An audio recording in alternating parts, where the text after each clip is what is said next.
What I am about to give you was not invented, it was collected, assembled over 20 years from the private confessions of some of the richest men who ever lived, by a writer who set out to find the single thing they all had in common. He found it. And then he did something unusual. He wrote it down as a method. 6 steps. Not a metaphor, not a mood, not a feeling you have to wait for. A sequence, plain enough to fit on a single page, simple enough that you could begin tonight. And here is the strange part. Most people who hear these 6 steps will do absolutely nothing with them because they sound too small to be worth a fortune. They will keep scrolling, hunting for a better secret, while the secret sits quietly in their lap. You already know the noise, I mean. The 22-year-old standing in front of a rented car promising you $10,000 a month if you copy his funnel. That is not a method. That is a vehicle. And the vehicle was never the cause. When the algorithm turns, the vehicle dies, and the man is left exactly who he was before. The men who actually built the fortunes pointed somewhere else entirely, inward, to a method so old it has gone almost invisible. I am going to hand you all 6 steps, in order, the way Napoleon Hill recorded them, and the first one is the move almost nobody makes. Step 1. Name the exact amount. In 1890, a young preacher named Frank Gonzalez stood in a Chicago pulpit with an idea he could not shake. He believed he could build a different kind of school. Practical, real, the kind that turned poor young men into engineers and builders. There was only one obstacle. It would take a fortune. $1 million. Most men would have wished for it. Gonzalez did something else. The way Hill told the story, he refused to merely want the million. He decided he would have it, and he fixed it in his mind as a definite, named figure. He titled his sermon plainly, around what he would do if he had $1 million, and he preached it as a man who could already see the building standing. In the audience that morning sat Philip Armour, one of the wealthiest men in the city. When the sermon ended, Armour walked up and offered him the money, on one condition. That Gonzalez give 5 years of his life to run the school. The Armour Institute opened in 1893. It still stands today, grown into a university. The figure came first, not the plan, not the means, not the permission, the exact amount, held in the mind until it hardened into a kind of certainty. This is Hill's first step, and he was precise about it. Fix in your mind the exact amount of money you desire. It is not sufficient, he wrote, merely to say I want plenty of money. Be definite as to the amount. There is a reason. The subconscious mind does not respond to a vague wish. It responds to a clear order. The word more is not an order. The word more is a fog. 40,000 this year by December is an order. And notice, the men Hill studied did not think in small additions. They did not hope to earn a little extra. They multiplied. So do not be shy with the figure. If your honest desire is to take your income and add a 0 to it, then that is the number that goes on the page. So before anything else, do the small, uncomfortable thing almost nobody does. Name the exact figure you intend your income to reach this year. Write the number down. Make it real enough to frighten you a little. That number is the seed of everything that follows. Step 2. Decide what you will give. There was a man who, in his day, was paid more than almost anyone alive. Andrew Carnegie handed Charles Schwab a salary that reached $1 million in a single year, at a time when a working man counted himself lucky to earn $50 in a week. People assumed Schwab must have known more about the making of steel than any man in the country. He said the opposite. He admitted, freely, that many of the men under him understood the manufacture of steel far better than he ever would. So what was Carnegie paying for? Schwab answered it himself. He said the greatest asset he possessed was his ability to arouse enthusiasm in the men around him, to draw out the best in a person through appreciation and encouragement, he said, rather than criticism. That was what he gave, and that was worth $1 million a year. Hill's second step is the one the modern noise skips completely, and it is the one that keeps you honest. Determine exactly what you intend to give in return for the money you desire, because there is, in Hill's words, no such reality as something for nothing. This is where the hustle dream quietly falls apart. It is all taking and no giving, how to extract, how to flip, how to win. But money is not summoned out of thin air. It moves toward value the way iron filings move toward a magnet.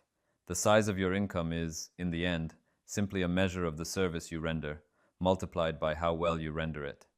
Hill had a habit he pressed on every ambitious person he met. Render more service and better service than you are paid for.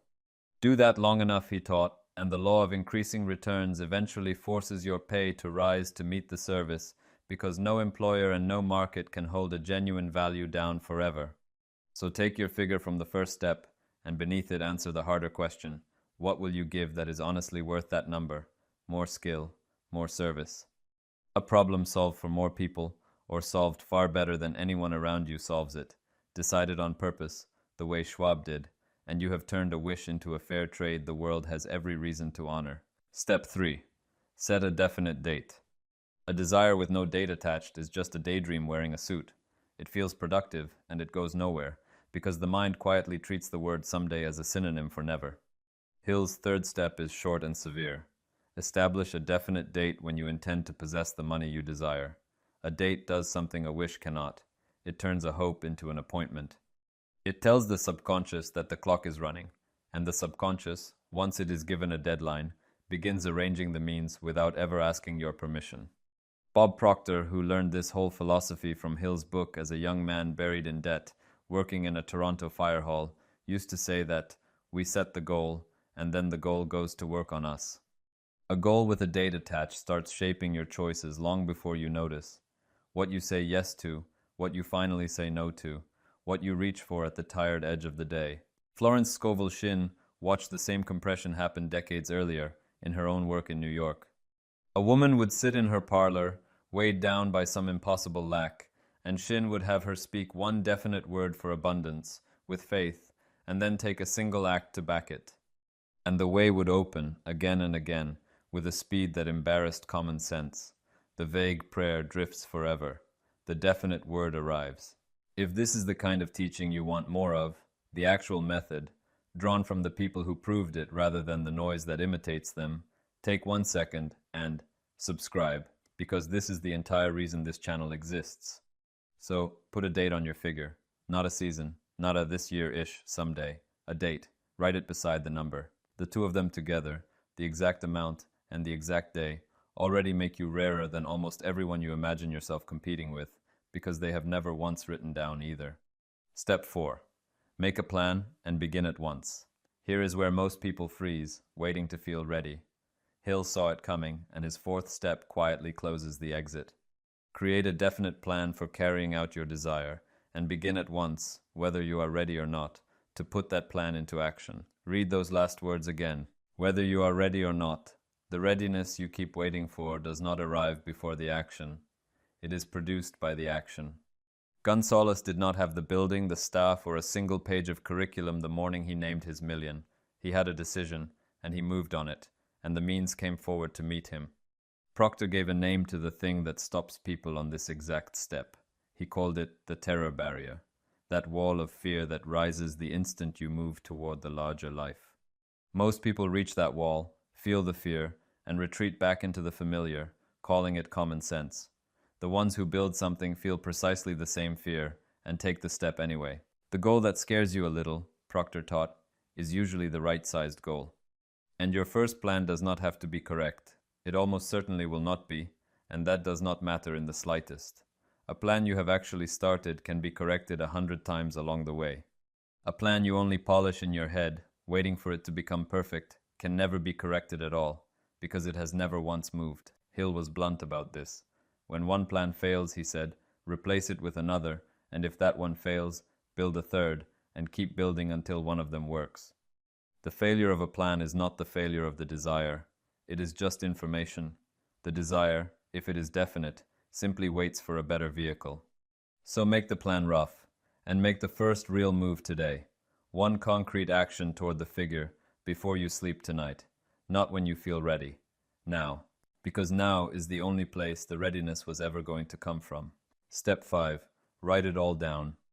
Everything so far has lived inside your head, where it is weightless and easy to forget.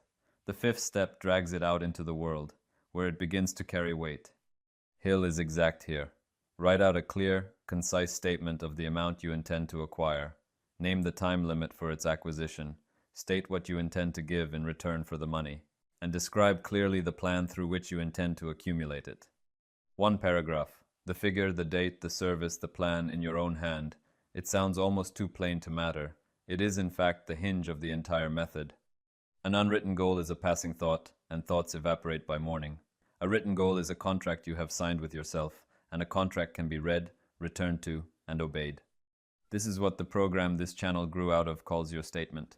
The single, definite declaration of the life you have decided to live, set down in words so that it stops being a mood and becomes a plan. Goddard taught the same necessity from his own angle. The wish, he said, must be given a definite form before it can be felt as real. A vague longing cannot be occupied, a clear scene can. So tonight, write the paragraph.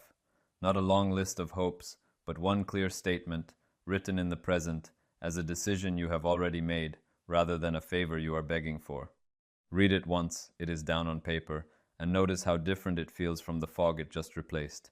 You have now done, in 5 minutes, what almost no one chasing the same prize has ever bothered to do. Step 6. Read it aloud, morning and night. And now the step that turns the paper into a person. This is the engine of the whole method, and it is the one Hill guarded most carefully of all. Read your written statement aloud, twice each day, once at night, just before you go to sleep, and once in the morning, the moment you wake. And here is the part you cannot skip. As you read it, see and feel and believe yourself already in possession of the money. See it, feel it, believe it, not recite it like a grocery list. Feel it as already done. This is autosuggestion, the spine of everything the old teachers ever taught. Hill called it autosuggestion. Proctor called it planting the seed in the subconscious. Shinn called it the spoken word, the wand by which the unseen is made visible. Goddard called it feeling the wish fulfilled. 4 teachers, 4 names, one single law. Whatever is impressed upon the subconscious mind, with feeling, by repetition, is what the subconscious then quietly sets about building into your outer life. The morning and the night are not chosen at random. They are the 2 doorways when the conscious guard is half asleep and the impression sinks the deepest. Miss them, and the method is just a nice idea sitting on a page. Keep them, and the figure you wrote down begins, slowly, to feel less like a wish you are reaching for, and more like a memory of something that is already yours. This one practice is so central that I built a free tool around it, a daily auto-suggestion sheet. It is the exact morning and evening installation these old teachers would have had you run, laid out so you simply fill it in and read it, and it comes with a few short lessons that show you how to do it so that it actually takes hold. It costs nothing. It is the first link in the description. Claim it, and read your statement off it tonight, and again the moment you wake tomorrow. That is where this law stops being theory and starts becoming evidence. So there it is, the whole of Hill's method. The 6 steps the wealthiest men of his age lived by, the same 6 he wrote down nearly a century ago. Name the exact amount. Decide what you will give. Set the definite date. Make the plan and begin at once. Write it all down and read it aloud, morning and night, until you believe it. Now, why would a method this old work even better today than it did when he wrote it?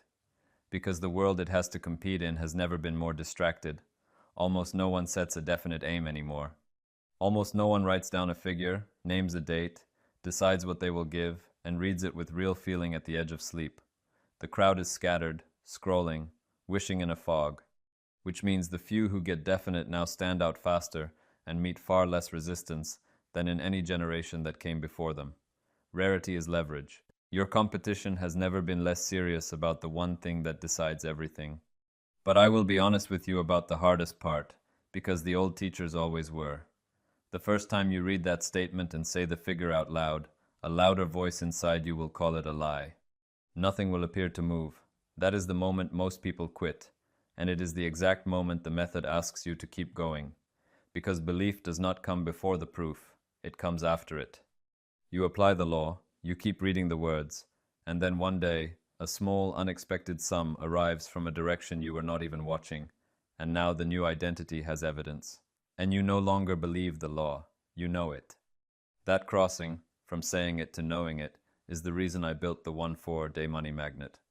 14 days, 1 short email, and 1 simple task a day, aimed at attracting your first $100 on purpose.